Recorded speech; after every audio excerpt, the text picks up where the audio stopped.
Jorse, these are heady days for Crystal Palace. Not just this amazing run, but they sit second in the Premier League ahead of the games to come this evening and, of course, Super Sunday tomorrow. I mean, they were well worth that win as well. We knew it was going to be a massive test for Liverpool, and it's a test that Liverpool, at times, couldn't live with. They couldn't, and credit to Crystal Palace. We spoke about them early on in the show, and the togetherness and resilience that they show together.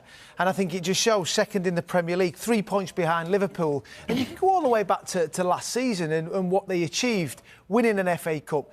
Start of this season, winning the Community Shield against Liverpool, and it just brings massive belief. And they're in European football, just having to deal with that midweek, Saturdays, midweek again, because they haven't got the biggest of squads. But I tell you what, they've got some real talent in that team, and players, obviously, Sarr coming back in and getting his goal. Pino, two in middle of the park. Adam Wharton, wow, this boy is special. Got he's brought something off. else, isn't he? Yeah, he's still getting back to fitness, but he just plays with a calmness and experienced head, plays forward whenever he can. Kamada next to him, unbelievable as well. I just can't compliment this Crystal Palace team enough from back to front. Mateta holding the ball up, physicality, creating chances. Unfortunately for him, he didn't get a goal today, but he brought numerous saves out of Alisson. And if it wasn't for Alisson in the first half, they could have been out of sight. I mean, the first goal came from a really poor defending from Liverpool, in swinging corner. Gravenberch gets it all wrong. He's at the back post, should clear it away, heads it back towards, and Sarr scores the goal. But they had opportunities, and this was Premier League at its best. As a pundit sat here watching football on a Saturday afternoon, it doesn't get much better. Honestly, it was a great game of football, two top teams, and Liverpool chucked the kitchen sink out at the end, and just when they got back to 1-1, I thought, here we go, it's going to be one winner. But Palace kept going, 90 plus 7 minutes, they get the goal. And that's where Arne Slot was going mad, and those Liverpool players, because there was 6 minutes of time added on, scored 97. He can't complain about that. There's so many late goals so far this season, but that atmosphere at the end, and we know how rocking that stadium can be.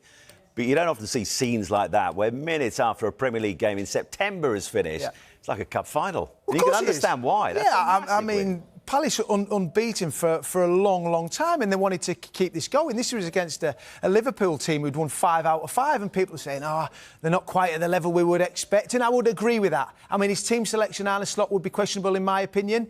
No Gakpo on the left. In the first half, it was so narrow.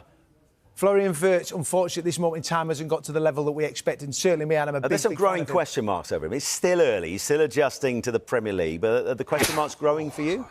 I mean, look, we're 6 games into the Premier League. He cost an awful lot of money. He's still very young, and we know how demanding the Premier League can be. But it was just a fact when I saw the team sheet and there was no Gakpo. They were so tight, it was so compact, and it was pretty easy for Crystal Palace to get down that right-hand side under Muniz, and he had an opportunity. Alisson again. Crystal Palace, second in the Premier League. Well done, you guys. And how would you assess overall Isak's afternoon? Gets his first Premier League start. Overall disappointing? Yes, he probably played more minutes than we would have expected. Rio Ungamoa came on with 10 minutes plus time added on, if that. So they got 80 plus minutes from Isak. He would never, ever have played that. He had a header opportunity that he probably should do better with. He looked a little bit frustrated. We saw a little bit of glance where McAllister played a top-class ball in, and he gets it stuck under his feet and pushes past the post. Fine margins. He's still got to find connections with his teammates, but I'm taking nothing away from this Crystal Palace team. They were absolutely sensational today. Galatasaray away in the Champions League next week. It's Chelsea away, then Manchester United at home in the Premier League. Listen, it's their first defeat of the season. They had a wonderful start. A lot of people felt that at some point those late goals and being less than convincing that the luck would run out at some point. Nothing to worry about at the moment. But in terms of things he needs to fix, in terms of getting all these amazing parts functioning at their very best, what's his biggest area of concern right now? Well, defensively, you look at the opportunity that he's giving up, and you see the scoreline today, 2-1. It could have been more to Crystal Palace. It could. Obviously, two set pieces. Obviously, the second one was a second phase from Eddie Nketiah late on, but the first one will be really disappointing. I mean, that's just an individual error. He's just got the head wrong, and it's gone back into the 6-yard box. That can happen, but when it keeps happening, people keep questioning why.